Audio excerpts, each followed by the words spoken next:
I've boasted about this time and time again, but the sheer scope of unit customization in Fire Emblem Three Houses is both robust and empowering to players looking to forge their own unique experiences and playstyles. The game actively rewards you for learning, running, and mastering specific classes by granting the player exclusive abilities that can then be permanently equipped as you continue along your desired promotion path.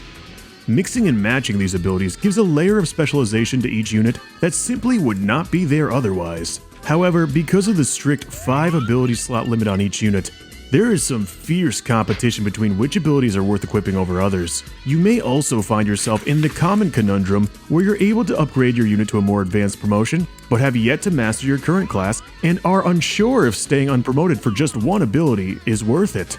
Especially on harder modes like Maddening, where every acquired gain is paramount to your success. So in this guide, I'm going to save y'all the trouble and give you my opinion on which masteries are totally worth completing solely for the exclusive ability, and which ones, well, aren't.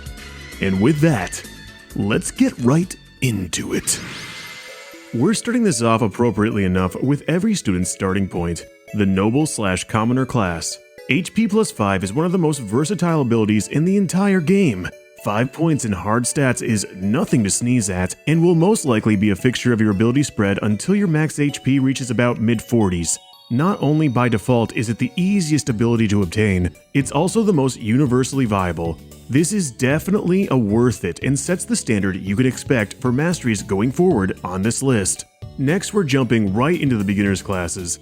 Each of these is incredibly easy to master and gain exceptionally useful combat arts and abilities. While I'm going to rate each of these masteries as definitely worth it, I do think that some are more beneficial than others for certain builds and scenarios. As far as abilities go, you cannot go wrong with Myrmidon's Speed plus 2. Everybody wants speed, especially early game. I also think that Strength plus 2 and Magic plus 2 are great for their respective promotion branches. Soldier's Defense plus 2 has the least long-term viability. However, mastering each of these classes also rewards you with a unique map-based positional combat art, and Soldier's, in my opinion, is the most desirable of the bunch. If you're familiar with the positional assist actions in Fire Emblem Heroes, you know how useful these can be as tools for your strategic setups and open up multiple movement options that just wouldn't be present otherwise. These assists are even more viable than in Fire Emblem Heroes because in Three Houses, mounted units can actually perform these positional assists and still use up the rest of their movement after initiating the action. I rank the usefulness of these skills by how far they move both the user and the target. Reposition is my personal favorite, granting 2 spaces of extra movement to the target in whatever direction you want. Drawback is also a great one as well, granting 1 extra space of movement to both the user and the target. But in my experience, it's harder to set up for gaining forward movement, since magic classes tend to have overall lower movement range. Shove is fine to have, granting 1 space of forward movement to only the target, but is usually learned on slower physical frontliners, and projecting other units in front of them can feel a bit counterintuitive. Swap essentially trades 1 space of movement of the user for the target. It's great in close quarters since it requires no spacing, and that's about it. In Fire Emblem Heroes, it was a viable blocking tool because of the limited map size, but the expanded movement and more open map design of mainline Fire Emblem makes this combat art feel notably less useful than its peers. Overall, it's clear that each of these masteries are mindfully balanced in regards to the ability and the combat art you earn as a result. Whichever class you inevitably go with, I highly recommend that you at least consider sticking with them until class mastery, even if intermediate class is unlocked for you before you do, and especially if you're planning on promoting that unit into a mounted class. To make things easier, be sure that the first thing you spend your renown on is class experience plus 1 at the Saint statues.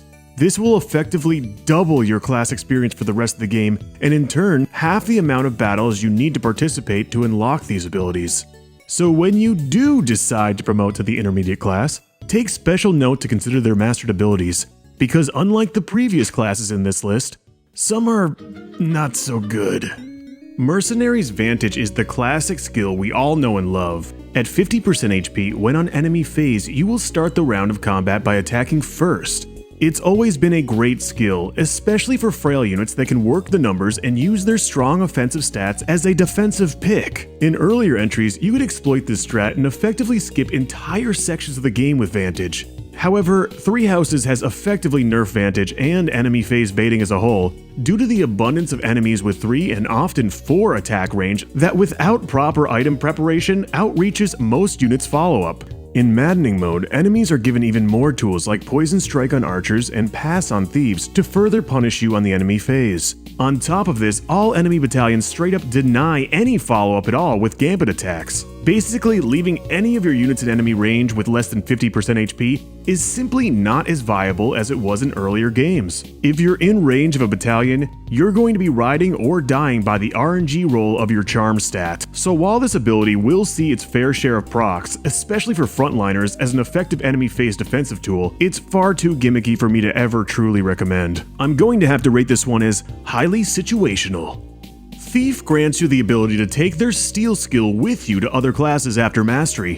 While it is nice to have when you need it, when you don't, you're wasting an ability slot. And the amount of maps that actually let you utilize steal in one playthrough, I could literally count on one hand. My advice is to simply reclass the Thief for the few maps that you can actually use steal, like say the Battle of the Eagle and the Lion, instead of going through the trouble of mastering a class for a skill you'll hardly ever use. Unless you need Thief for the speed growth or it's down your natural progression line, this is not great. And I'm going to go as far as to put this one in my newly formed poop tier.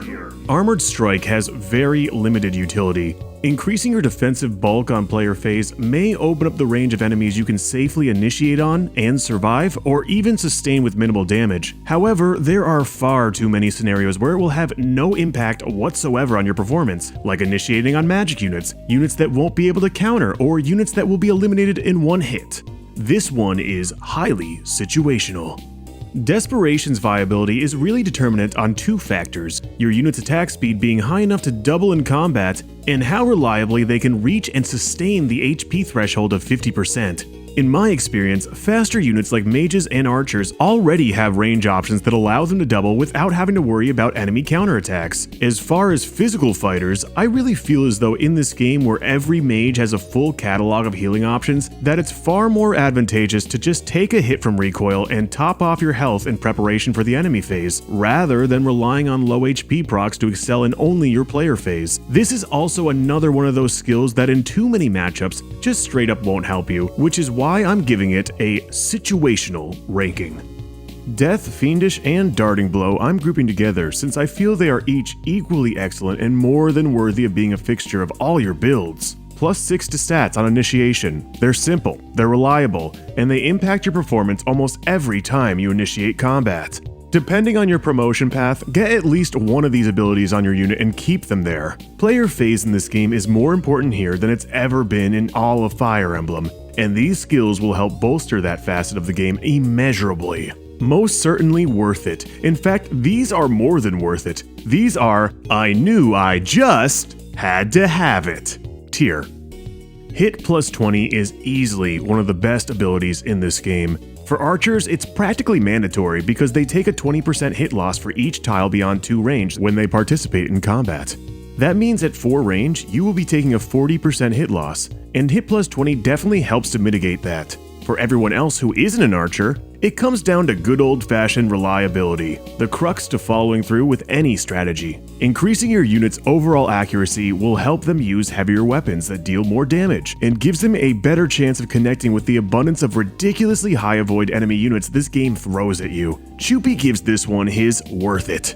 Brawler's Unarmed Combat unlocks an unlimited unarmed attack with 0 weight, 0 might, and 70 hit. While this may seem like a great early game option to conserve weapon durability and achieve maximum attack speed in Avoid, studying this skill further quickly highlights its redundancy within the economy of this game. Firstly, the only scenario in which 0 weight is going to help your attack speed is if your meaty frontline physical fisticuff has 4 or less strength. Yeah. Listen, I get that less weight means you're going to be able to equip heavier shields and not suffer any speed penalties. However, by using a 1 weight training gauntlet plus instead of going unarmed, you gain 30% more hit, 5% more crit, and an ability slot you'd be wasting otherwise on this garbage ability. Sure, having unarmed combat equipped opens up inventory space and gives you the option to save weapon durability while in combat, but the training gauntlet plus has a ludicrous 90 durability, is super cheap to buy or refine, and is one of the most common weapon drops from Fallen Spirits. Basically, what it comes down to is what's more important to you, an inventory slot or an ability slot? I don't think I really need to answer which one I feel is more valuable. This one is going in poop tier. Poison Strike will inflict 20% of the enemy's max HP in flat damage after initiating combat, but will never kill, hence the up to 20% in the description. I've had personal success with this skill, teaching it to my Nosferatu focused Byleth. It helped in both feeding kills to units I wanted to train, and also dealing some much needed extra damage to the enemy, which I was consistently unable to double, mainly due to how heavy Nosferatu is. Utilizing Poison Strike, I was able to hit the enemy, proc the poison chip, and usually that was enough to help me finish them off in enemy phase. Pairing with Vantage helped the effectiveness of this method. This is obviously my own personal experience and just a showcase of this ability's potential. Chip damage is always useful, and in maddening difficulty, it's damn near essential. By endgame, a lot of units have 60 plus HP and up, and being able to take an additional 12 HP is so helpful. Not super great for mages specifically, but on a bow class, it helps a fair bit because of their lower damage outputs and ability to attack out of counterattack range. But outside of that, I am quite aware as to how limiting this skill actually is, due to not only activating just on player phase, but also its inability to kill. This one is situational.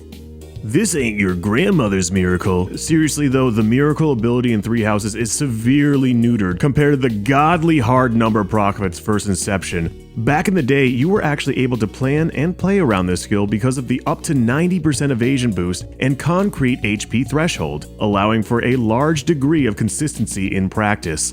However, with this iteration, all you get is an RNG roll to survive a single fatal blow. This is not an ability you can plan for. It's an ability you have to pray for. And that, to me, is not the premise of a viable ability. For reference, here are the luck stats of all my units on the final map between levels 40 and 45. Even at endgame, are these numbers you can depend on? You know what you can depend on though? Your 15 uses of Divine Pulse, making this skill completely redundant, as well as numerous other gameplay mechanics, but this isn't the video for that. This ability is poop tier. Forward before we continue, up until this point I've reviewed and weighted these abilities globally for all potential units, even if it's outside their likely path of progression. I don't think that going out of your way for one intermediate ability, an example being an archer training in reason to obtain Poison Strike, is necessarily going to mar that unit's performance in the long run, though you will definitely be making things tougher for yourself short term. I think the game actively encourages experimentation in this regard. However, everything advanced onwards from here on out will be considered more logistically within the frame of the unit's likely affinities and promotion path. For example, I'm not going to discuss how an ability like Defiant Crit would work on a mage because I do not think it's realistically obtainable or viable for them in terms of a non-New Game Plus run on Hard Classic and beyond, which is the context for all my guides. Let's continue. These Defiant skills I'm grouping in very situational. The 25% HP threshold is just inhibiting, no matter which way you slice it. It's not hitting that benchmark that's the problem. It never has been. After all, it goes without saying that you have complete control of the outcomes of what happens on your player phase. If you want to get that 25%, the option should present itself, and there are plenty of tools like the Devil's Weapons and certain relics that will help you to get there. The problem is maintaining that razor's edge between life and death on the enemy phase. Sure, it's always been possible through proper positioning and range, but I don't think that going out of your way to set up the proc and sacking your enemy phase utility is worth the relatively small stat bonus Defiance provide. The aspect that kills the use of these skills, and all skills that require low HP thresholds to proc, is that they don't activate during combat. So unless you put yourself in range of multiple rounds of combat, which you generally don't want to do if you're about to die, they're not going to be activating for you when you most need it, in the middle of the round of combat. And as I stated before, healing options are so abundant in this game that gambling for stat boost will always be less reliable than just topping off the HP of your units every turn. However, I will make a special note of Define a Void and Critical in that the boosts they provide are large enough to somewhat justify the 25% HP threshold. Pegasus and Falcon Knights are the de facto dodge tanks of this game. With stacked buffs and abilities, their avoid can go up into the hundreds, so while the extra avoid may seem redundant, it is possible for enemies to have more than 100 hit, believe it or not. and any percentage chance of an enemy hitting you is still an uncertainty on enemy phase. This ability is a way to turn that slight uncertainty into a full-on guarantee and not let bad RNG completely derail your enemy phase. Defiant crit is held back by all the reasons listed here, but 50% crit added to player phase is hard to deny regardless of the threshold. For these reasons, I'm bumping these two up to where I think they belong. Assassin's lethality is way too unreliable for me to ever recommend. It activates off your dexterity stat divided by 4, so for the majority of scenarios it's going to be hovering around the 10% mark. You could make a case that in situations like Bernadetta equipped with Brave Bow and her crest ability, she has the potential to hit the enemy multiple times in one round of combat, and more hits equals more chances to activate lethality and kill. But you can also kill things with, good stats and effective matchups. Wasting one of the rarest and most effective weapons in the game just on a chance to kill makes no sense. Much like Miracle, this ability is one that you don't play to work, you pray to work, which is why it's going in my highly situational tier. Fortress Knight's Pavis ability can be quite useful. While it's another RNG-based proc, the fact that its activation rate is relatively high, being based off your dexterity stat, and is rolled for every single physical enemy hit besides bows, means for many frontline fighters it will proc quite often over the course of one map. Unfortunately for those units who take the time to build proper ranks to reach Fortress Knight, I question how much they even need to further mitigate physical damage in the first place, when the whole premise of this class is to be a physical wall, and units who have an affinity towards this role will already be denying damage just fine without the need of using up an ability slot. The biggest threat to your physical frontliners isn't physical damage, it's magical and ranged, which is why Pavis's cousin, Aegis, is a more realistically viable ability to acquire if you're looking for some extra assurance in surviving the enemy phase. Pavis is going in highly situational, and Aegis is going in situational. Seal defense and resistance are both too niche to ever compete with other abilities in this game. Safe chip damage can be so effective, and these status effects promote that idea, but for the classes these two abilities are locked behind, classes that already reliably kill things in less than 2 rounds, its use becomes limited. On certain monsters, yes, -6 defense resistance over 3 health bars will definitely make an impact. How much more of an impact over simply breaking their shield with gambits and going to town exploiting their low luck stat with high crit weaponry? That's debatable. If these seal skills were available at the beginning of the game, this would be a completely different argument. Budding talents.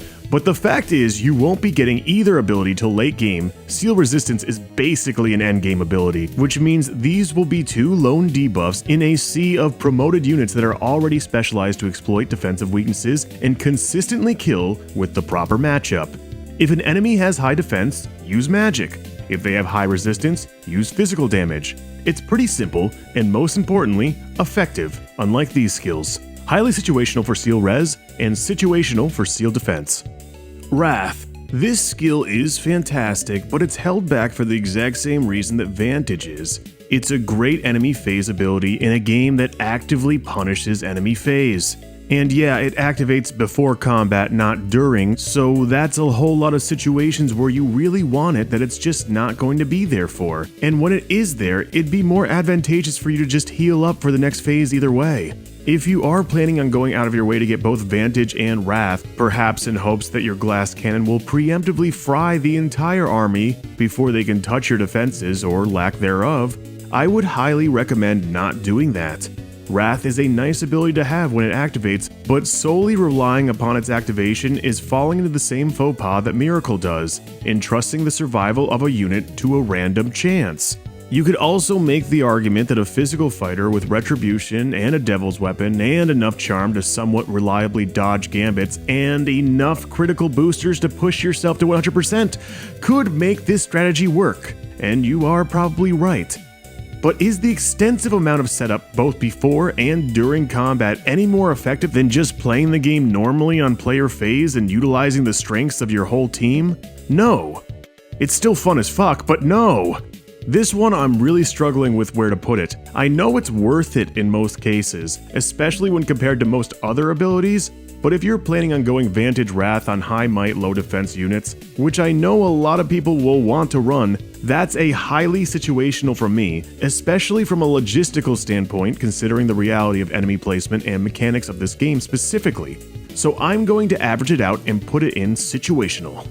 Breakers are fantastic. They further specialize your units and promote smart unit deployment and setups. The best part about these two abilities is that unlike normal weapon triangle breakers, these cover such a large faction of enemy units that will be present on almost every single map. I also appreciate how the ability's coverage actually makes sense in relationship to the class you're mastering them from. Most brawlers' main weakness is going to be their low resistance. 20% to avoid from their main threat mages is going to help immensely with their survival. This ability should bump their avoid and attack speed into a range that will consistently put them at an advantage over magic users. It's also a matchup they'll be facing quite often since the Brave effect gauntlets have exploit low defense and will deny any magical follow-up other units would usually have to deal with. Ensuring that those two hits connect the first time is key to accomplishing that goal. Bowbreaker is also fantastic because of the prevalence of 2 to 4 enemy range bows in this game.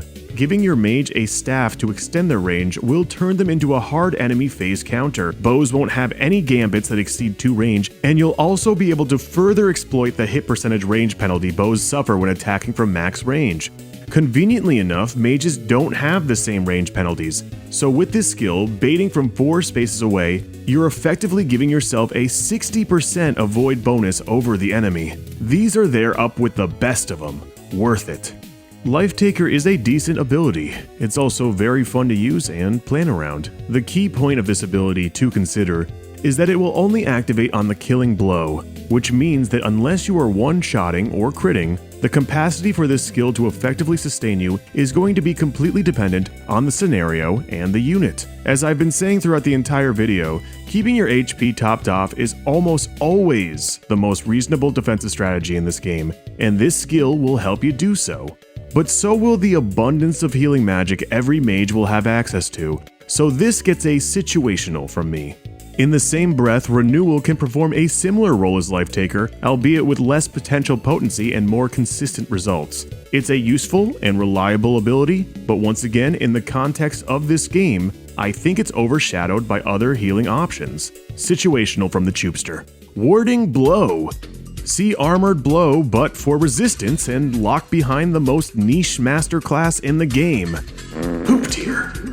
In a vacuum, War Master's Quick Riposte mastery is hands down the best ability in this game. It's the only HP based proc on this list that actually encourages you to be at max HP to use. And as I've been saying over and over again, you will always want to keep everyone topped off either way. It's the most realistically sound defensive strategy. The HP threshold of 50% or greater is so flexible. Even if your HP drops below that threshold during a round of combat, you'll still get the follow-up attack when you need it. What the quote-unquote in-game description fails to do, however, is not only inform you that it will grant you a guaranteed attack follow-up when in range, but it will also deny the enemy of their follow-up regardless of range, giving you a built-in wary fighter effect similar to previous Fire Emblem entries. This essentially flips the entire attack speed meta that your slow, tanky units had to contend with up until this point completely on its head. It also flips the entire enemy phase meta on its head, since now you're essentially halving all enemy damage and doubling your own on a phase you now have complete dominion over. There is no ability on this list, in my opinion, that will affect your unit's performance more than this one. The admonition, of course, is that this ability is locked behind a highly specialized and gender-locked War Master class and won't be obtained until late game. But even then, the impact this one ability has on your units is so profound that I think that placing it alongside the blow skills is more than justifiable. As soon as I saw how broken it was, I knew I just had to have it. Wow, that was a really long video. In fact, if I knew how long that video was gonna take, I would have never started it. Seriously guys, thank you so much for watching. I was debating making this entire thing just an unscripted tier maker vid, but things didn't go so good. How is up, everybody? It's your boy, Choopy Choosy, back in the low effort content with another extreme.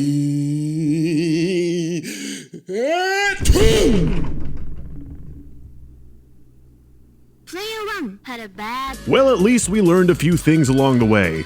Oh fuck, I forgot a few masteries, didn't I? Well, we'll go over them real quick right now. Dancers. I don't use dancers because I'm a real gamer. Pre-time skip lord gives you resistance +2 and that's combat skill that doesn't kill. I forget what it's called. Is it called restrain or submissive chair wife? It doesn't matter, it's pooped here.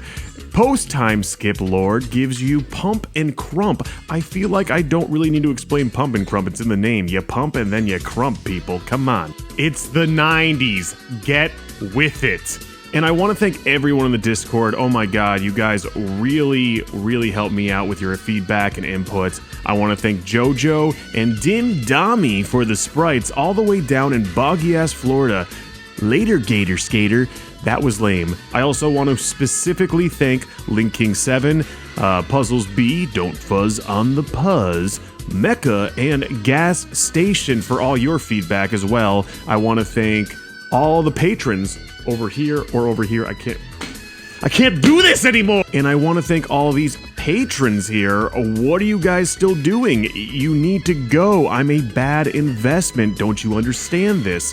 In all seriousness, thank you so much. I love y'all. And I want to thank you for joining me on another quest to discover the mysteries of the emblem.